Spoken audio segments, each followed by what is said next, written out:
today. I'm your host, Sister Hani Ramirez, and you're watching CFO Today. Well, number 1 has always been a special number to me, so for today's episode, I'll choose number 1.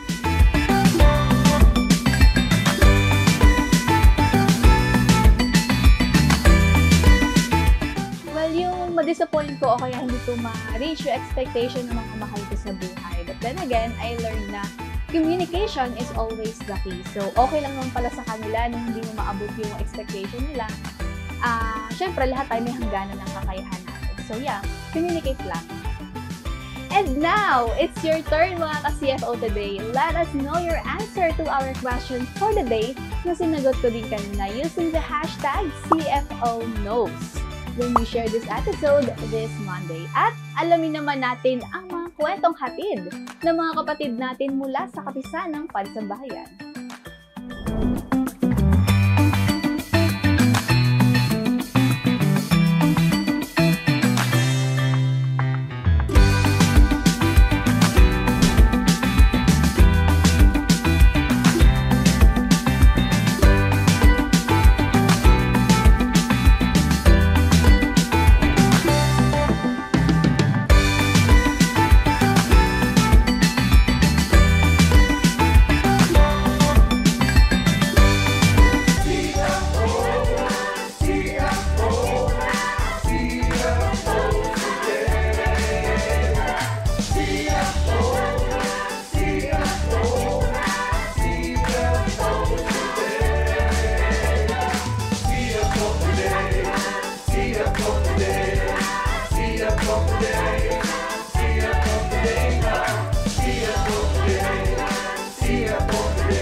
Isa sa pinaka-essential para sa mga tao sa panahon ngayon ay ang mga gamot. Kaya alamin natin mula sa distrito ng Zamboanga del Norte kung tatagal nga ba ang ganitong business. Let's watch this. Hello po, ako po si kapatid na Donabel Barloso Martinez, o mas kilala bilang Kadona. Kabilang po ako sa kapisan ng Buklod, isang registered pharmacist at kasalukuyang may pharmacy dito sa aming lugar. Taong 2001, pagkatapos ko makapasa ng board exam, ay nag-apply ako ng community pharmacy. Taong 2002 ay nagnegosyo kami ng isang butika, pero dahil sa hindi inaasahang mga pangyayari ay nahinto ito sa taong 2005 at bumalik ako sa pagtatrabaho sa isang hospital bilang isang pharmacist. Bumalik ako sa pagninegosyo sa taong 2015 hanggang ngayon. Napakabait ng ama dahil gumawa siya ng paraan para makapagpatuloy ako sa aking negosyo. Yung mga ahente na dati ay nag-message sa akin na kahit wala akong kapital, ay mag-iwan sila ng stocks o mga gamot para ibebenta ko at babalik sila after 15 to 30 days para mag-collect ng bayad. Kung gusto nating magnegosyo ay dapat magtiyaga tayo sa ating sarili at magiging matagumpay ito sa tulong ng Ama. Sa pag-entertain natin sa ating mga customer ay dapat maging honest tayo sa kanila. Huwag tayong masyadong stricta. Kung may mga tanong sila na dapat i-entertain mo, kung mga dapat tanong nila, magbibigay din tayo ng mga advice kung ano ang dapat gawin at kung ano ang gamot na pwede sa karamdaman nila para nang sa ganun ay babalik yung mga customer. Sa kabila ng pagiging busy sa pagnenegosyo ay priority ko talaga ang aking mga pagtupad sa aking tungkulin sa loob ng Iglesia ni Cristo dahil alam kong ang Ama ang tumulong sa akin sa lahat ng nakamit ko ngayon. Sa mga nagbabalak magnegosyo, ang unang tip ko para sa inyo ay dapat mayroon kayong patience dahil darating ang panahon na makakamit mo ang iyong mga pangarap. Magsumikap ka sa iyong sarili at dapat positive vibes lang. Huwag yung negatibo dahil yung mga iniisip mo ay hindi mangyayari. Lalong-lalo na sa lahat ay dapat laging manalangin at magpakabait. Kung kaya ko, kaya nyo rin. Kaya, karirin nyo na yan. Yun naman po pala, minsan akala natin hindi na matutuloy ang negosyo natin dahil natigil po ito. Pero magtiwala lang tayo dahil ang lahat ay nasa tamang pagkakataon. Ngayon, successful na din po ang business ng Kadona. Kaya ano pa pong iniintay nyo? Karirin mo na yan! I'm Cami Angela Cruz. Bye! Hello mga kasiya po today! Happy Monday! At syempre alam na natin yan dahil panibagong recipe na naman po ang aming pong ibabahagi sa inyo. Pero mahulaan nyo kaya itong ibabahagi namin sa inyo? Ang clue ay palagi itong kasama sa mga handaan. Salit na? Okay. Panoorin po natin ang aming kwentong ito. Ako po ang kapatid na Julieta dito lang sa This Is It!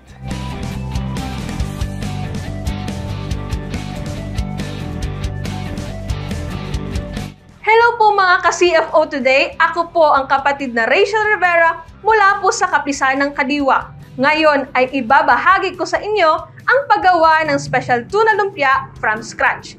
Ito po ang mga sangkap na gagamitin natin. Asin, paminta, sibuyas, bawang, itlog, asukal, keso, carrots, at ang ating special na sangkap, walang iba kundi ang tuna! Para sa paggawa ng wrapper, paghaluin lamang ang tubig at harina.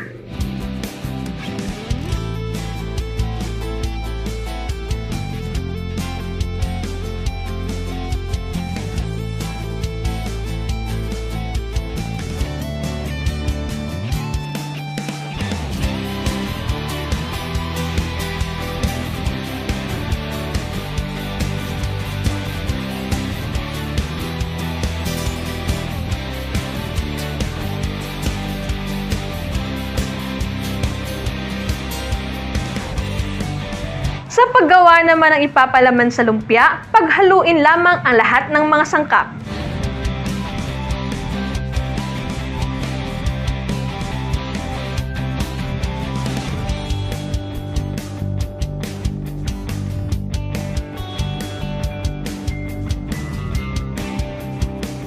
Hindi lamang sa okasyon nakikita ang lumpia.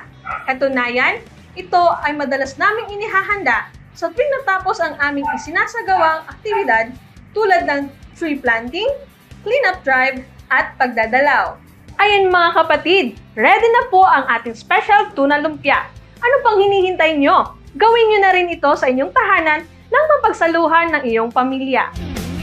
Alright! Talaga naman present palagi yan sa mga handaan ang special Shanghai na yan. At talagang hindi yan mawawala no, sa mga birthday, paano mang celebration, laging nariyan yan. Sana po ay nag-enjoy kayo mga ka-CFO today at na-take note po ninyo ang recipe kung paano gumawa ng special Shanghai. Muli ako mga kapatid ha, Julieta, dito lamang po kung saan bida ang kwento pagkain, dito lang sa This Is It!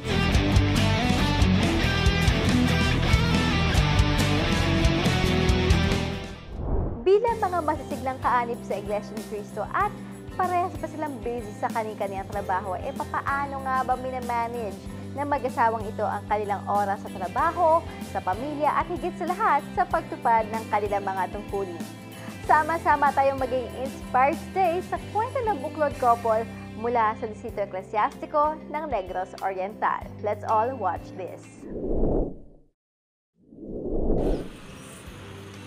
Nasabi po dito ng marami sa amin na hindi po daw kami napapagod sa mga paggawa. Bilang manager ay napaglalaanan ko pa po ng oras na makapunta sa gusaling sambahan at makapagtupad ng aking banal na tungkulin. Paliwanag naman po namin, opo, bilang tao ay nahihirapan din at most of the time ay napapagod din. Subalit bilang mga may tungkulin yung Iglesia ni Cristo, hindi po namin alintana yung pagod at hirap. Ang sa amin lang po ay makatupad ng tungkulin dahil alam po namin ang ating Panginoong Diyos ay totoong nalulugod kapag kami ay nakatupad ng aming mga tungkulin. Ako po ay manager po sa isang lending institution dito po sa amin. Mga 6 na taon at kalahati na po. At ako naman po ay isang guro sa mataas na paaralan at nagtuturo ng mathematics sa grade 10 department. This coming June ay magte-24 years na po ako in service. Bilang isang guro, kailangan din pagbabalansihin mo yung oras. Kasi meron din kami mga anak. So, ginagawa ko na talaga yung trabaho ko sa paaralan. Hindi na ako nagdadala ng trabaho sa bahay kasi para na yun sa pamilya. Bilang Pangulo po ng Sambahayan, pagkatapos ko po ng galing po ako sa trabaho, pag-uwi ko po sa bahay, kapag makikita ko po yung mga anak ko na maliliit na abang papalapit ako sa bahay, sumasalubong sa akin, napapawi yung pagod ko. At una po kaming nagkita, lokal po ng Maylan City. Doon po ako nalab at process sa kanya. Bilang magkasintahan, umabot din kami ng 9 years. Nakatrabaho na ako dito sa Bayawan, dito na ako nagtuturo. Tapos siya, nakapagtrabaho na din doon sa City Hall ng Himamaylan. So may kakayahan na din kami bumuo ng pamilya. Nung kami ay mag-asawa na, may mga challenges din kami na-encounter. Nung magkasakit yung anak namin. So, yun. Ang una-una talaga naming ginawa is yung paglapit sa Ama. Kasi alam po namin na wala pong pinakamabisang doktor kundi yung Ama na ating Diyos. Sa mga kabataan na may plano na pong pumasok sa buhay may asawa, ito lang po yung mapapayo namin sa inyo. Kailangan po magkaroon po kayo ng respeto sa isa't isa at dapat po nagmamahalan kayo. Yung trust nga sa mag-asawa, di ba? Kasi pag may trust ng isa't isa, maiiwasan yung pagdududa. Opo. At dapat suportado din natin ang bawat isa. At sa oras po na dumating yung mga pagsubok, suliranin sa buhay, kailangan po unang-una ninyong gagawin ay pumunta kayo sa bahay-sambahan, magsasagawa kayo doon ng panata. Lahat po ng kailangan ninyo, isanggunin ninyo sa Ama. For sure po, ibibigay yun ng Ama sa inyo. Panatili po namin ang kapayapaan sa loob po ng aming sambahayan. Tuwing gabi po, sasagawa din kami ng pananalangin sa ating Panginoong Diyos na sana gabayan niya po kami araw-araw at nararamdaman din namin ang patuloy na pagliligtas po ng ating Panginoong Diyos. At sa mga anak ko po, mula po sa panganay hanggang sa bunso, sinusubaybayan ko po yan bilang ama ng tahanan at bilang ina din siya ng tahanan. Pananagutan po namin na subaybayan po aming buong sambahayan. Halimbawa, yung panganay namin ay nagdadalaga na po. Kailangan hindi mo lang siya anak. Gawin mo siyang matalik na kaibigan mo.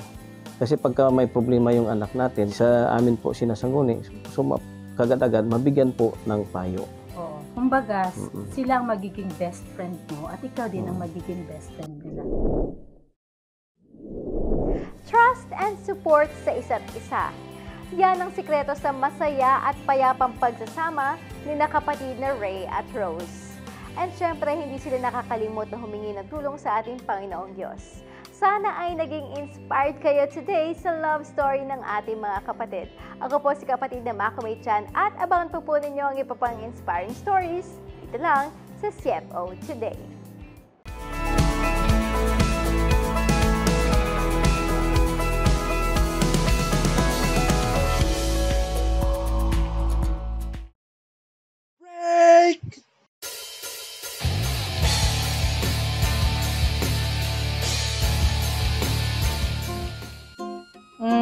Mag-audition po. Ready na po kayo? Yes po, ready na! Ready nang mag-audition sa puso nyo, mga kabrikada! I'm Sister Joy Cervantes, your new kabrikada, here on our quick entertainment break here on CFO Today. This is the Break Entertainment.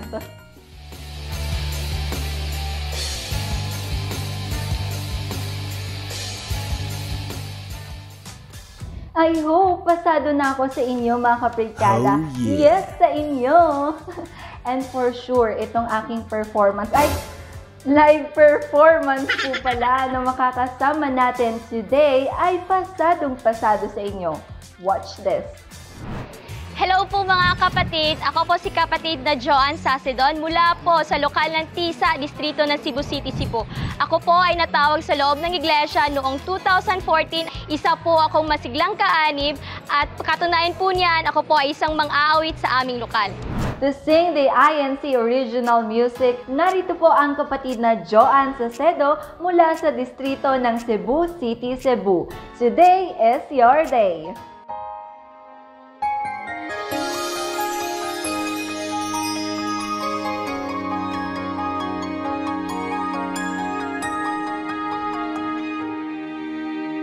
Di ko man ibig, ako'y nakagawa ng kasalanan. Minsa'y di akalain na lalabag ko na ang kanyang kalooban.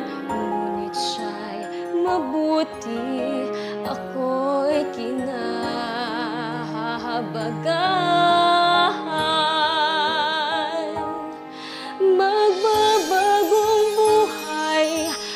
At magtatagumpay, siya'y aking kaagapay, hindi man lalapaypay.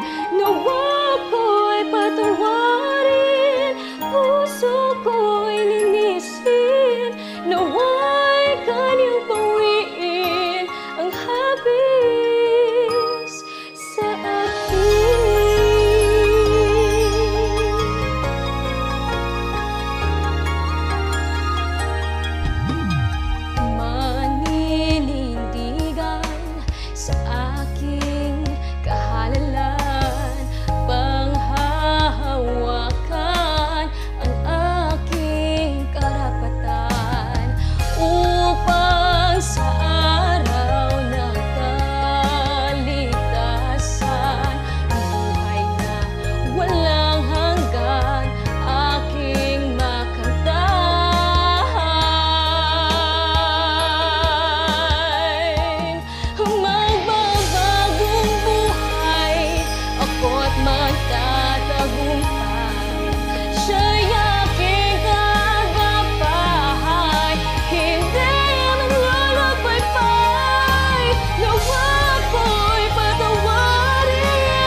Ako't magtatagumpay, siya'y aking kaagapay, hindi man lalapaypay. Nawa ko'y patawarin, puso ko'y linisin, nawa'y kanyang pawiin ang habis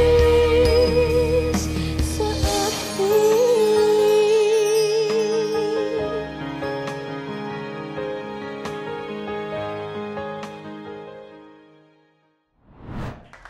Wow! Ang galing po ng ating kapatid mula sa distrito ng Cebu City, Cebu. Hello po Ate Joanne, kamusta po kayo? Hello po kapatid, masaya naman po, okay lang po. Salamat po. Kitang-kita nga po naming masaya kayo. Ano po ang nararamdaman po ninyo na makapag-perform ng live dito sa CFO today? Masaya po sa pakiramdam at salamat po sa pakikibahagi po dito po sa CFO today sa pag-aanyaya po sa akin na magkaroon po ng ganitong gawain po. Ano naman po yung nagsilbing inspirasyon po ninyo para po mapili ang INC original music na ito? Itong pong kantang inaawit ko, pinipili ko po ito kasi po, ito po ay nagpapaalala sa bawat isa na lagi po nating sundin ang anuman pong kalooban ng ating Diyos sa pagsunod sa lahat ng kanyang mga utos. Yun lang po. Salamat po. Okay po. Okay, Ate Joanne. Kaya naman, batiin mo na lahat ng gusto mong batiin. Bibigyan ka namin ng time for your quick greetings. Hello po! Magandang hapon po sa lahat. Unang-una po bumabati po ako sa aming distrito, sa lokal ng Cebu City, Cebu, at sa lokal ng TISA at sa lahat po ng mga kapatid na nanonood sa CFO Today. Huwag na huwag po ninyong kakalimutan na panoorin lagi ang CFO Today tuwing 5:30 ng hapon. Salamat po! Salamat po sa distrito ng Cebu City, Cebu at sa inyo po Ate Joanne Sacedo. Ingat po kayo dyan sa inyong distrito. Ang saya talaga dito sa CFO Today. Different performances from talented brethren, you, our avid listeners and viewers, at syempre, ako, na magpapangiti sa inyong mga hapon. This has been your host, Sister Joyet Cervantes, your new kabrikada, at ako po ang magkakasama ninyo all throughout the week. Did you enjoy it? Because I enjoy it!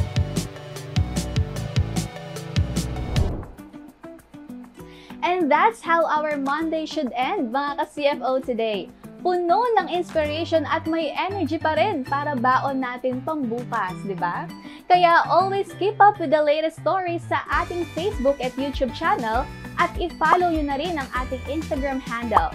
At kung need mo naman ng mga Instagrammable biblical quotes, you can also follow Bible verses sa Instagram din, syempre. Kwentuhan po ulit tayo bukas and let's all be inspired by Christian living here on CFO Today.